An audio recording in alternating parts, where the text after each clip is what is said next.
Hello everyone, কেমন আছেন? আমরা ভালো আছি। আজকে একটা চিকেনের রেসিপি নিয়ে চলে আসলাম, যেটা হলো ঠাকুরবাড়ির রেসিপি চিকেন রসলা। খুব ইজি রেসিপিটা করেছিলাম আমি একদিন ভালো হয়েছিল, সেই জন্য ভাবলাম আজকেও করছি যখন আপনাদের সঙ্গে শেয়ার করি। তো এখানে 1 কিলো চিকেন, তার মধ্যে বোনলেসগুলো সরিয়ে দিয়েছি। তো ওই ধরুন কত হবে, 750-800 মতন চিকেন। আর বেশ বড় বড় চিকেনগুলো দেখাই, দাঁড়ান দেখুন পিসগুলো কত ভালো। এটা একটা অন্য দোকান থেকে এনেছি। কি ভালো পিসগুলো, একটুও গন্ধ নেই, কিছু নেই, এত ভালো পিস। এটার জন্য লাগছে খুব, এটাকে ম্যারিনেশন করে আজকে রাত্রিটা রেখে দেবো, কালকে এটা রান্না করব। তো নিয়ে নিয়েছি চিকেন। এখানে একটা মশলা করে নেবো, রসুন, কাঁচা লঙ্কা, শুকনো লঙ্কা, এটা দিয়ে একটু অল্প জল দিয়ে একটা মশলা করে নেবো। আগে দাঁড়ান দেখাই। এটার মধ্যে এখানে আমি 4টে কাঁচা লঙ্কা নিয়েছি, 8খানা করে করে, কারণ কাঁচা লঙ্কাগুলো বড্ড বড়। আর কয়েক কলি রসুন নিয়েছি, রসুনগুলো ছাড়িয়ে নিয়েছি। আর দেবো শুকনো লঙ্কা, এই যে শুকনো লঙ্কা। আপনারা ঝালটা আপনাদের মতন দেখে নেবেন, একটু বেশি ঝাল হলে দেবেন আরও কিছু, আমি বেশি ঝাল দেবো না কারণ কাঁচা লঙ্কা বেশি দিয়েছি, শুকনো লঙ্কাটা কম দিলাম। আমার একটু শুকনো লঙ্কা খেয়ে প্রবলেম হচ্ছে আসলে। তো চলুন এটাকে আগে অল্প জল দিয়ে গ্রাইন্ড করে নিই। এই যে এটাকে এরকমভাবে একটু পেস্ট করে নিলাম, বেশি জল দেওয়া যাবে না। এইভাবে এটাকে এর মধ্যে ঢেলে দিই।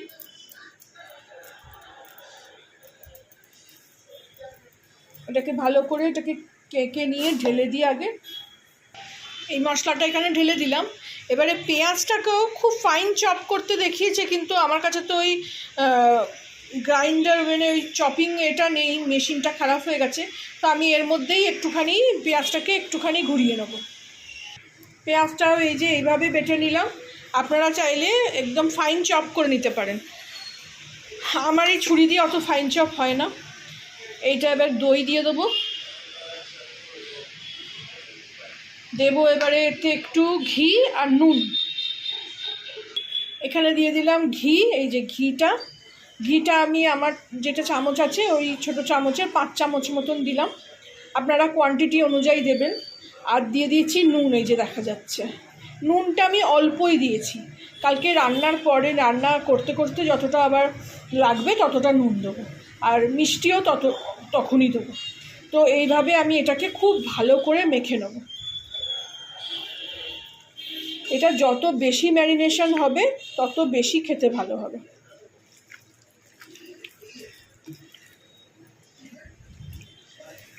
খুব ইজি রান্না, এইভাবে ম্যারিনেশন করে রেখে দিতে হবে।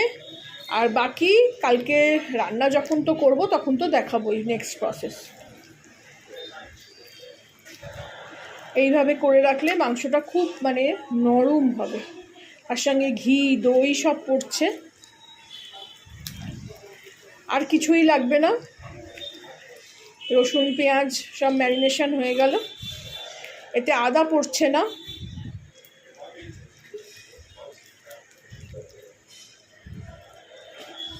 এই যে ভালো করে আমি ম্যারিনেশন করে নিলাম, করে এটাকে আমি এবারে ফ্রিজে রেখে দেবো। দেখা হচ্ছে কালকে।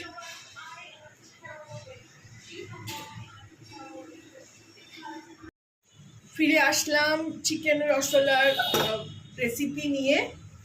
এদিকে চিকেনটা তো ম্যারিনেশন করেই রেখেছিলাম, দেখিয়ে দিই আপনাদের একবার। এই যে ম্যারিনেশন করা চিকেন, একটু ঝাপসা হয়ে যাচ্ছে, দাঁড়ান দেখাই। এই যে ম্যারিনেশন করে রেখেছিলাম, ম্যারিনেশন বের করে নিয়ে আসলাম ফ্রিজ থেকে। এবার নেক্সট প্রসেসে যাব। কড়াই চাপিয়ে দিয়েছি। এই কড়াইটাতে এই জন্যেই করছি যে আমি এটাকে ইন্ডাকশানে করব। এতে আগে ছকটা লাগিয়ে নিই, কষতেই হবে, আর কিছু করার নেই কাজটা। আর ওই জন্য আমি ইন্ডাকশানে বসিয়ে দেবো, যতটা আসলে গ্যাস বাঁচানো যায়। এখানে কড়াই গরম হয়ে গেছে, প্রথমে দিয়ে দেবো ম্যারিনেশনে তো ঘি দেওয়া আছে অলরেডি। এখানে এখানে শুধু ছক লাগাবো, আবার লাস্টেও একটু ঘি দেবো, এই জন্য অল্পই দিলাম। এখন দেবো এতে তেজপাতা, একটা বড় তেজপাতা ভেঙে দিয়ে দিলাম। দেবো এতে একটু কাঁচা লঙ্কা ফোড়ন, ফাটছে, আপনারা সাবধানে করবেন, কি করবেন। এইবারে এতে এই ম্যারিনেশন করা চিকেনটা দিয়ে দেবো। এখানে আমি ছক দিলাম, এখানে ছক না দিয়ে ডাইরেক্ট আপনারা যদি ঘি কম খান কি কাঁচা লঙ্কা না খেতে চান, তাহলে একেবারে কড়াইতে এটাকে ঢেলে দেওয়া যাবে।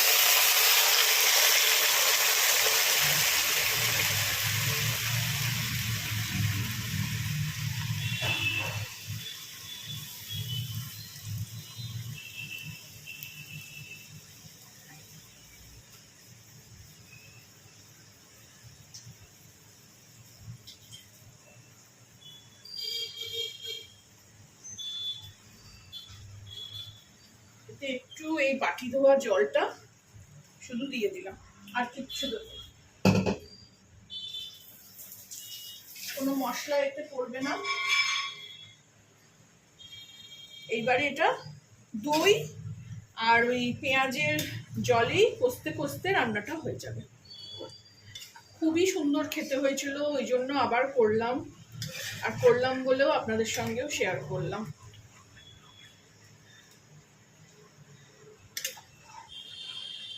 নুন তো দিয়েই ম্যারিনেশন করেছিলাম, আগে একটু ভালো করে কষা হোক, একদম ফুল ফ্লেম করে দিয়েছি, তারপরে আমি এটাকে ইন্ডাকশনে বসিয়ে দেবো।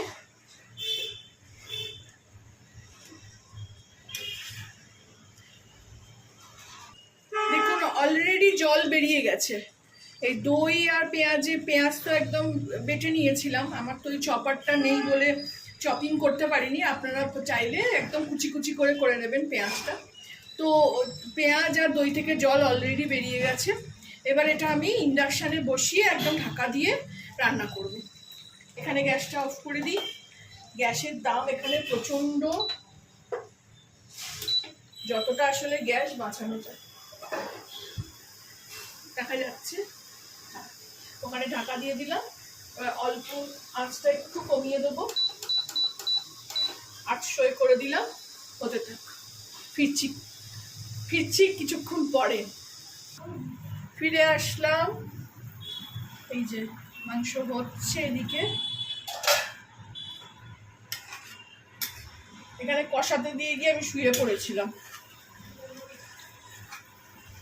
কি ভালো গন্ধ ছাড়ছে, একদম রেজাল্লার মতন। আসলে ওই এখন সেটা রেজাল্লা হয়েছে, আগে ঠাকুর বাড়িতে তখন নাম হয়েছিল রসলা। এতে একটু নুন আর মিষ্টি দেবো, একটু টেস্ট করে নিই আগে। খেতে খুবই ভালো হয়েছে, কিন্তু একটু নুন মিষ্টি সবই পড়বে। অল্প করে নুন দেবো,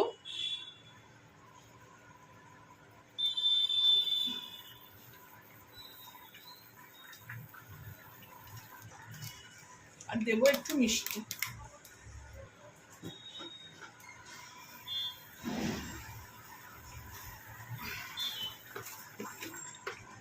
মিষ্টিটা দিলে, যারা খান না দেবেন না, কিন্তু মিষ্টিটা দিলে একদম ব্যালেন্স হবে।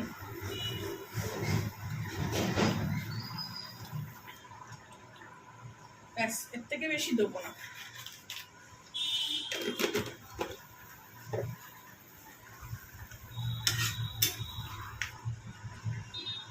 এই যে দোকান থেকে মাংসটা আনছি, এত ভালো মাংস দেয় যে কি বলবো। আগে একটা অন্য দোকান থেকে আনতাম।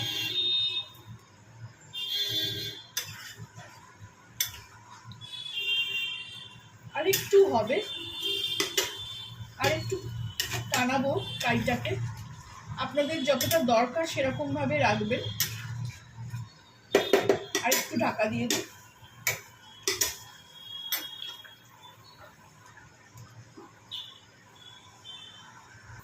ফিরে আসলাম, এই যে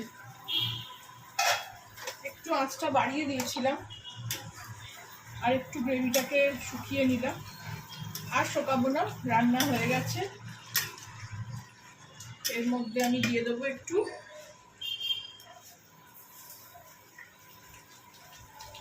কটা না, ওই বড় বড় কাঁচা লঙ্কা, তো ওই আধখানা করে কেটে রেখেছি, একটু কাঁচা লঙ্কা দিয়ে দিলাম, আর দেবো 2 চামচ ঘি।